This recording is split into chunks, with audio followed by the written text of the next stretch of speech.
की करते हैं जहां प्रसाद का विवाद थमने का नाम नहीं ले रहा है। एक तरफ जगनमोहन रेड्डी की पार्टी टीडीपी पर आरोप लगा रही है, तो वहीं चंद्रबाबू नायडू मुख्यमंत्री, जिन्होंने सीधे सीधे कहा है कि तिरुपति में प्रसाद में मिलावट की गई है और उसी के बाद से ये पूरा मामला शुरू हुआ है। अब अलग अलग जगहों पर प्रसाद की जांच की जा रही है कि आखिर क्या सही है ये बात कि प्रसाद में मिलावट की गई है। अलग अलग जगहों पर घी की जांच की जा रही है और आदेश ये भी दिए गए हैं कि अयोध्या से लेकर मथुरा तक सभी जगहों पर ये मांग की जा रही है कि सभी जगहों पर अब प्रसाद की जांच की जाए। वहीं दूसरी ओर आंध्र प्रदेश के तिरुपति तिरुमला मंदिर में प्रसादम विवाद का मुद्दा अब सियासी भी हो गया है।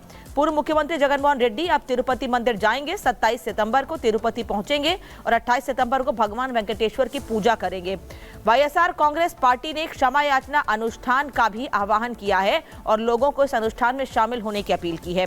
इससे पहले आंध्र प्रदेश के डिप्टी सीएम पवन कल्याण ने विजयवाड़ा में श्री दुर्गा मल्लेश्वर स्वामी वर्ला देवस्थानम में मंदिर के शुद्धिकरण कार्यक्रम में शामिल हुए थे और ये दो तस्वीरें इस वक्त आपको दिखा रहे हैं किस तरह से पवन कल्याण उपवास कर रहे हैं, तो वहीं दूसरी ओर जगनमोहन रेड्डी की ओर से भी क्षमा याचना के लिए लोगों से जुटने की अपील की गई है।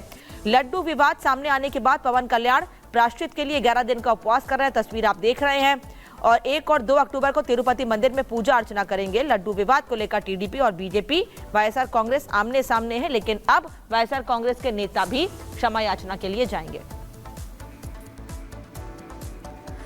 तो देखिए, टीडीपी ने जगनमोहन रेड्डी के क्षमा याचना अनुष्ठान को एक दिखावा बताया है। कैसे, देखिए। पूर्व मुख्यमंत्री जगनमोहन रेड्डी 28 तारीख को तिरुपति मंदिर में पहुंचने वाले हैं, जहां पे उन्होंने एक क्षमा अनुष्ठान का आयोजन कर रहे हैं। मैं बता दूं कि इन्होंने जो अपराध किया, लड्डुओं के अंदर सुअर के चर्बी, फिश ऑयल मिला के जो अपराध किया, हिंदू भावनाओं को जो ठेस पहुंचाई, वो जो दंड है वो क्षमा योग्य नहीं है। वो कितना भी अनुष्ठान कर लें, वो क्षमा योग्य नहीं है। और मैं एक बात पूछना चाहूँगा कि वो क्रिश्चियन हैं। एपी गवर्नमेंट के ऑर्डर नंबर 311 सेक्शन 16, जिसके अंदर ये क्लियर है कि जब भी कोई गैर हिंदू मंदिर में प्रवेश करता है तो एसआईसी फॉर्म भरता है। क्या वो एसआईसी फॉर्म भर के अपनी आस्था प्रकट करेंगे? अगर वो करते हैं तो मैं नहीं मानता कि वो इस तरह का कार्य करेंगे। वो हिंदू धर्म को सिर्फ एक दिखावा कर रहे हैं। और तिरुपति प्रसाद मिलावट मामले में अब इस तैयारी ये भी हो गई है कि जिस कंपनी ने घी सप्लाई किया था उसके खिलाफ मामला भी दर्ज कर लिया जाए। एआर डेयरी के खिलाफ मामला दर्ज करने की तैयारी कर दी गई है। पहले ही कर दी गई थी और अब एआर डेयरी के खिलाफ शिकायत दर्ज कराई गई है। तिरुमला पुलिस थाने में केस दर्ज कराया गया है। तिरुमला तिरुपति देवस्थानम ने शिकायत की थी। एआर डेयरी पर मिलावटी घी सप्लाई करने का आरोप है। एआर डेयरी के खिलाफ कई धाराओं में केस दर्ज किए गए हैं और इसमें फिश ऑयल और साथ ही साथ जानवरों की चर्बी मिलाए जाने की बात सामने आई थी, इसीलिए पूरा मामला सामने आया। और अब जिस कंपनी में घी सप्लाई किया था, क्योंकि आरोप तो यहां तक लग रहे थे कि पहले ये जो कॉन्ट्रैक्ट था ये किसी बड़ी कंपनी के पास था, लेकिन जगनमोहन रेड्डी की सरकार आने के बाद एआर डेयरी को क्या फायदा पहुंचाने की मंशा से ये कॉन्ट्रैक्ट दिया गया था, ये सवाल उठ रहे हैं। और यही वजह है कि जगनमोहन रेड्डी तो सवालों के घेरे में है ही, लेकिन साथ ही साथ एआर डेयरी की मुश्किलें भी अब बढ़ रही हैं, क्योंकि उनके खिलाफ तिरुमला थाने में शिकायत दर्ज करा दी गई है।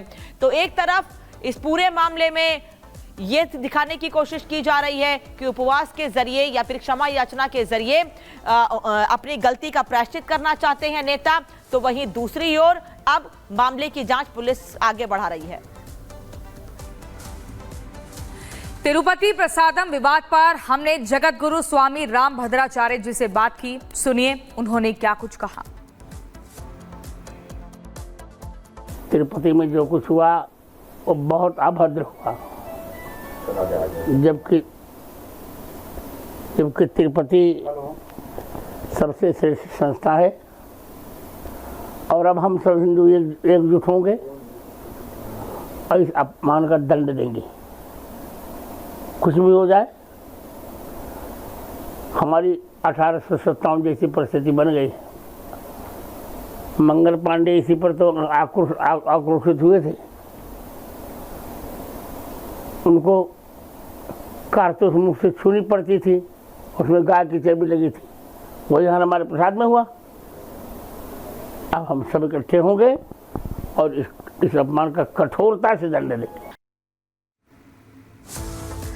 और इसी खबर पर तिरुपति से हमारी संवाददाता अनिरी हमारे साथ जुड़ गई हैं। अनिरी, साधु संतों में नाराजगी है, कठोरता से कार्रवाई की जाए इस तरह की बात बार बार कही जा रही है, लेकिन अगर हम टीडीपी की बात करें तो उनका कहना है कि जगन मोहन रेड्डी जो माफी मांग रहे हैं, क्षमा याचना अनुष्ठान की बात कर रहे हैं, उससे बात नहीं चलेगी, वो सिर्फ दिखावा है। पहले आप भक्तों के साथ पाप करो, फिर पश्चाताप करो, ये तो लोग भी स्वीकार नहीं करेंगे।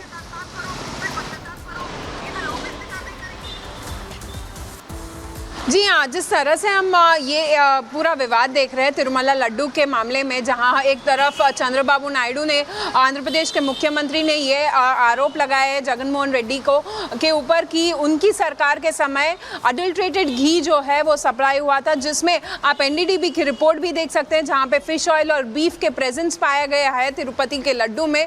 और अब एक और चीज़ सामने आ रही है कि टीटीडी ने जो कल कंप्लेंट दर्ज की थी तिरुमला पुलिस स्टेशन में, अब उसको केस में बुक कर दिया गया है। और साथ ही साथ अब एआर डेयरीज के अगेंस्ट केस भी बुक हो गया है और food safety and regulation act 2006 के मुताबिक, और साथ ही साथ इन्वेस्टिगेशन भी किया जा रहा है पुलिस की तरफ से। और हालांकि चंद्रबाबू नायडू ने एक स्पेशल इन्वेस्टिगेशन टीम भी अनाउंस की है, तो वो भी इस पूरे मामले में इन्वेस्टिगेट करेगी। और जैसे कि अब हम पॉलिटिक्स की बात करें, एक तरफ चंद्रबाबू नायडू जो है वो जगन मोहन रेड्डी पे आरोप लगाते हैं कि उनके समय में ये सारा कुछ हुआ है, और साथ ही साथ ये जो कंडीशंस, टेंडर कंडीशंस जो उन्होंने चेंज किए थे, उसकी ज़रूरत क्या थी, ये सवाल भी उठते हैं। और अब जबकि जगन मोहन रेड्डी की बात की जाए तो जगन मोहन रेड्डी अब 28 तारीख को तिरुमला मंदिर आएंगे, जहां पे वो कहते हैं कि चंद्रबाबू नायडू ने ये सारे जो आरोप लगाए हैं वो गलत है, और यही सारे